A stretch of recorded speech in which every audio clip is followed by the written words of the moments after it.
చేసిన పాత్రికేయ మిత్రులకి, అలాగే మాచర్ల నియోజకవర్గం జనసేన టీడీపీ ఉమ్మడి అభ్యర్థి బ్రహ్మారెడ్డి గారికి నమస్కారం అండి. ముఖ్యంగా గత కొన్ని రోజులుగా వైసీపీ సిద్ధమంటూ రాష్ట్రంలో సభలు పెట్టుకుంటూ ప్రచారం చేస్తూ ఉంది. మేము ఇంకా అనుకున్నాము ఎలక్షన్కి రెడీ అవుతున్నారేమో, అవినీతి సంపదనంతా పోగేసుకొని ఎలక్షన్కి సిద్ధమవుతున్నారేమో అనుకున్నాం. కానీ ఈ వైసీపీ ప్రభుత్వం అమాయకులైన కార్యకర్తల మీద, నాయకుల మీద కేసులు పెట్టి, అక్రమ కేసులు పెట్టి వీళ్ళని ఒకటే ప్రశ్నిస్తున్నాం. ప్రతిపక్ష పార్టీలు పార్టీ కార్యక్రమాలు కూడా చేసుకోనీయకుండా, కనీసం పార్టీ కార్యక్రమాలు అంటే మినిమం రాజకీయాలలో అలాంటి కార్యక్రమాలు చేసుకోనీయకుండా అడ్డుపడి మీరు సిద్ధమంటూ సభలు పెడుతున్నారు. అసలు మీకు సిగ్గుందని అడుగుతున్నాం మేము. ఒక్కళ్ళే రాష్ట్రం అంతా మీరు ఒక్కళ్ళే చేయాలనుకున్నారా ఏంటి? రాజకీయం అన్నాక అన్ని పార్టీలు చేస్తాయి. కనీస ధర్మం మరిచి ప్రతిపక్ష పార్టీలని గ్రామాల్లో తిరగనివ్వకుండా, పట్టణాల్లో తిరగనివ్వకుండా, నేను చూస్తే మాచర్లో వాళ్ళు దాడి చేసి, వాళ్ళు ప్లాన్ ప్రకారం దాడి చేసి వాళ్ళే కేసులు పెడతారు. ఇంకెన్నాళ్ళు పెడతారు? ఎలక్షన్ దగ్గరకు వస్తుంది కదా, ఇవన్నీ పక్కన పెడతారేమో. 5 సంవత్సరాల నుంచి ఇదే చేస్తున్నారు వీళ్ళు.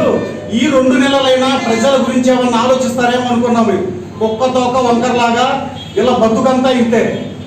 ఈ ముంతన అమాయకుల మీద కేసులు పెట్టడం, బెదిరించడం. ఎందుకంటే వీళ్ళకి కళ్ళ ముందు ఓటమి కనిపిస్తూ ఉంది. నిన్న సభలో జెండా సభలో చెప్పారు చంద్రబాబు నాయుడు గారు, జనసేన టీడీపీ పొత్తు సూపర్ హిట్ అని. దాని దెబ్బకి వీళ్ళకి కళ్ళు బయర్లు కమ్మి ఏమి చేయాలో అర్థం కావటం లేదు.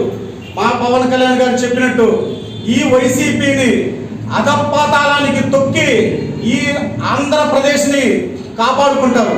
ఈ వైసీపీ చర్యల నుంచి ఈ మాచర్ల నియోజకవర్గ ప్రజల్ని ఒకటే చెప్తా ఉన్నాం, రానున్న ఎన్నికల్లో జనసేన తెలుగుదేశం పార్టీ ఉమ్మడి అభ్యర్థి బ్రహ్మారెడ్డి గారిని అఖండ మెజారిటీతో గెలిపించడానికి జనసేన టీడీపీ 2 పార్టీలు 2 భుజాలు కాసి, 2 భుజాల మీద ఇరువురు చెరొక భుజం మీద ఎత్తుకొని విజయ తీరాన్ని తీసుకెళ్ళడానికి సిద్ధంగా ఉన్నారు. మీరు ఎన్ని అరాచకాలు చేసినా సరే, ఎంత భయభ్రాంతులు చేసినా సరే, ఇక్కడ భయపడటానికి ఎవరు సిద్ధంగా లేరు. ఆ రోజులు పోయి భయపెట్టే రోజులు వచ్చినాయి ముందు. నిన్న మా పవన్ కళ్యాణ్ గారు చెప్పారు, యువత ఎదిరించే యువత రావాలి ముందుకని. ఆయన చెప్పిన మాటలు స్ఫూర్తిగా తీసుకొని రానున్న ఎన్నికల్లో మీరు సిద్ధమంటే మేము యుద్ధం, రెడీగా ఉండండి. మరొకసారి తెలియజేస్తూ జై జనసేన, జై తెలుగుదేశం. ఈ సమావేశానికి చేసినటువంటి మీడియా మిత్రులకు తెలుగుదేశం పార్టీ, జనసేన పార్టీ ఉమ్మడి అభ్యర్థి శ్రీ జోలకంటి బ్రహ్మారెడ్డి గారికి మా ధన్యవాదాలు.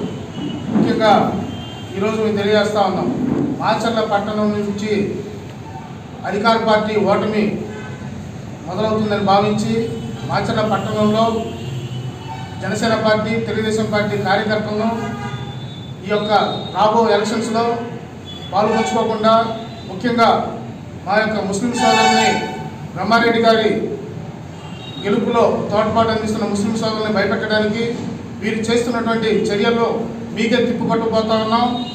రానున్న ఎన్నికల్లో మాచర్ల నియోజకవర్గం నుంచి జోలకంటి బ్రహ్మారెడ్డి గారి గెలుపుని మేము కూడా ముందుండి ఉంటామని తెలియజేస్తా ఉన్నాం.